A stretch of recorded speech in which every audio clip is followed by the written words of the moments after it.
We've only had 2 teaser trailers for the sequel of The Legend of Zelda Breath of the Wild in the span of 2.5 years.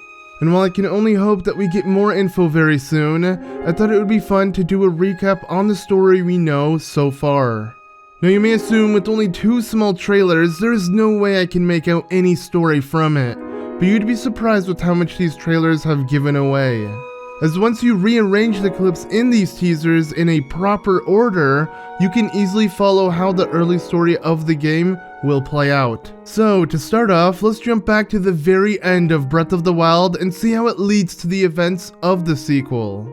After Link defeats Calamity Ganon with the help of Zelda, they both gather together to start working on rebuilding Hyrule once more. During then, Zelda mentions to Link how she noticed that Divine Beast Vah Ruta had stopped working when checking her Sheikah Slate. So they both set off to Zora's domain to see what's wrong. Before heading out though, Zelda also mentions to Link how she can no longer hear the voice within the Master Sword, and that it's most likely because her powers have dwindled over the past 100 years of holding off Calamity Ganon. The voice she is referring to within the sword is the spirit that resides within the Master Sword, Phi. The same voice she heard 100 years ago during the Great Calamity's awakening. Regardless, this is the cutscene where the first game ends, having the player assume their journey will have a happy ending as they set out to do tasks without the threat of Calamity Ganon. Now we're leading to the sequel's events, where we see both Link and Zelda exploring underground. This may have taken place not too long after Breath of the Wild's ending, with Zelda getting a haircut in between, and both of them having slightly upgraded their champion gear with more protection. We can also assume that throughout that time they have discovered the whereabouts of Ganondorf's original corpse and decided to find it, hopefully putting an end to his curse. So throughout their journey to find Ganondorf's body, they come across ancient ruins that seem to resemble the many ruins found throughout Hyrule. And this mission in finding his body seemed to take some time, as they are seen resting at certain points and even have mounts to help them on their trek. Eventually, they reach their goal as they find Ganondorf's corpse, but also a mysterious magical hand that seems to be sealing Ganondorf's body.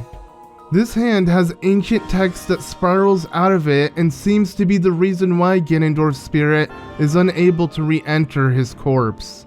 Presumably the reason why Ganondorf's previous form, Calamity Ganon, was a Sheikah Tech possessed machine of destruction, as he most likely used a Sheikah Tech as a corpse because he didn't have access to his original body, along with his many phantoms that inhabited the divine beasts.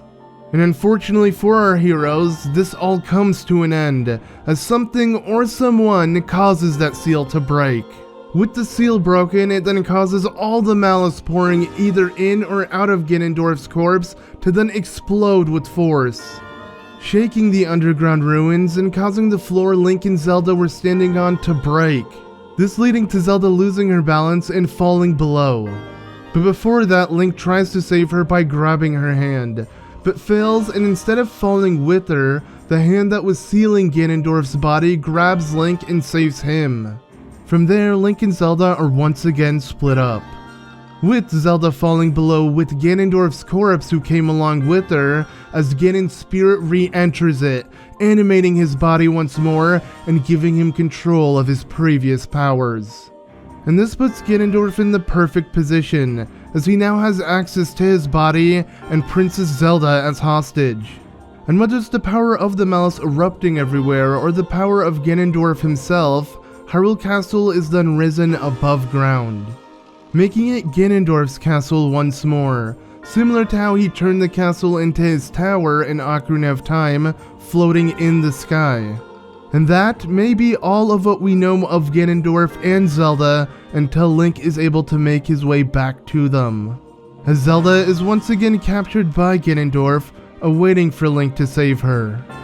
But what happened to Link during all of that? Well, after Link and Zelda are separated and Link is saved by the mysterious hand that causes him not to go after Zelda, it then merges into his arm and awakens new powers. And with Link determined to save Zelda, he most likely immediately goes after her, but is stopped by Ganondorf's malice erupting everywhere. And during this attack of malice, whether it was before or after the mysterious hand merged into Link, Link is also attacked by the malice on his right arm, causing him to drop or lose the Master Sword because of it. As we can see Link holding the Master Sword right before the red malice merges into his arm. And most likely after this set of events, it caused Link to lose consciousness. As with all the shaking from Hyrule Castle being lifted above ground, and Ganondorf's malice erupting everywhere along with the power merging into his arm and the counterattack from Ganondorf's malice, it clearly must have been too much for Link to handle all at once. As this then lets time pass as Link awakens sometime after, being most likely where the player's adventure will begin, with Link awakening with new powers found in his hand, but having lost the Master Sword and his princess. And whether he wakes up underground still, or is brought into the sky on another floating island that was possibly lifted when Hyrule Castle was, he must once again set out to gain the equipment necessary to stop Ganondorf. So from there his adventure begins with these ancient powers in his hand, and he uses them as he would a Sheikah Slate to solve puzzles. Having also lost the Sheikah Slate as it was most likely with Zelda, as we know Zelda took it way back at the end of Breath of the Wild. Though luckily his hand seemed to be giving him similar powers and more than the Sheikah Slate did. As we can see Link use a form of stasis with his hand this time around, not the Sheikah Slate. And it seems that mechanic of having one item solve all of your puzzles, which was the Sheikah Slate in Breath of the Wild, will now be replaced by the mysterious hand's powers. And while the hand's powers does give him similar abilities to the Sheikah Slate, he's also given new abilities thanks to it, as he's also able to phase through walls thanks to its power. So this pretty much sets up the rest of the sequel, with Link having newfound powers in his hand and having to find the Master Sword and save Zelda from Ganondorf once more.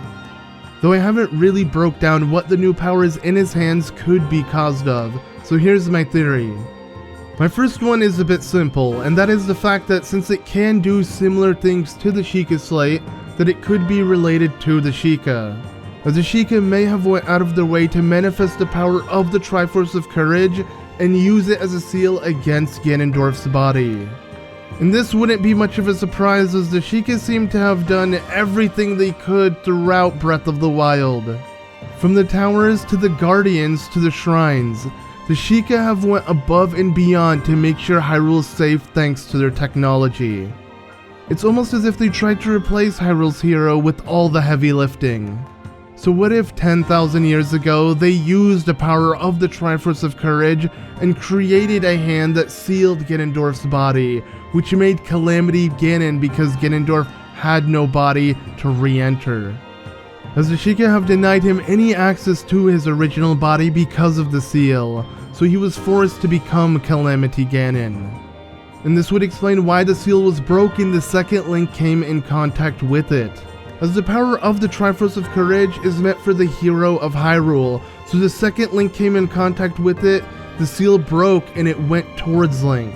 This would also help explain why Link never has the Triforce of Courage throughout Breath of the Wild, nor is it mentioned even in the 10,000 year long gap, as the Sheikah really have taken matters into their own hands, mainly using their tech to protect Hyrule, which seems to be overcompensating for the fact that the hero is unable to do it himself. Which is why they also have the Sheikah shrines in order to help Link prepare himself, as he doesn't have the Triforce to do so. My other theory that is also somewhat similar to this one instead replaces the Sheikah with the Zonai, as the many ruins Link and Zelda find themselves throughout underground heavily resemble the Zonai ruins found throughout Hyrule. And since the Zonai are an ancient tribe from the Faron region, the same region of the Spirit of Courage, they could have used the power of the Triforce of Courage to seal Ganondorf's body instead. Maybe even being of a previous hero who sacrificed his hand and its powers to remain as a seal. And this would help explain the many symbolism we see from the Zonai and the hand, it being the same green-like twirl that we know the Spirit of Courage for, from Ocarina of Time's spiritual Kokiri stone that represents courage, to the spirit Pharaon that was shown in Twilight Princess, along with the many similar symbols we see throughout the many ruins of the Zonai. Clearly this symbol is the symbol of courage. So regardless of what theory, the hand must have some connection to the Triforce of Courage, which is why the power of that hand bounds to Link, as it was missing from him up until now. So in Breath of the Wild 2, Link will most likely finally awaken those true powers and defeat Ganondorf once and for all. Whether he is sealed once again or completely defeated after, we are sure that Calamity Ganon will never make a return. I honestly really feel like this is how the beginning of the story will play out as shown by these two teasers. But that would only be the very beginning of the story, which leaves the entire rest of the game up to speculation. So hopefully we will get more info regarding the game and an actual title for the game soon. But what do you guys think of this breakdown so far? And do you like the setup the game is going for with the sequel? While this all seems very exciting, I really do hope Zelda isn't kept locked away to save at the very end, as I would love to have her a part of the actual story and not just in the beginning and end of the game. I mean, her haircut must have more meaning besides just a new look for her, right? Regardless, only time will tell. But expect a video where I go over my thoughts on her role and what I'd like to see her do in the sequel. As we build up hype for the Game Awards, I thought it'd be fun to make some Breath of the Wild 2 videos while we're still heavily speculating, but hopefully that will all be answered to us real soon. Anyways, don't forget to subscribe to stay up to date and hit notifications if you haven't already. As always, thank you all so much for watching. I've been ZeldaMaster, and I'll see you all in the next one.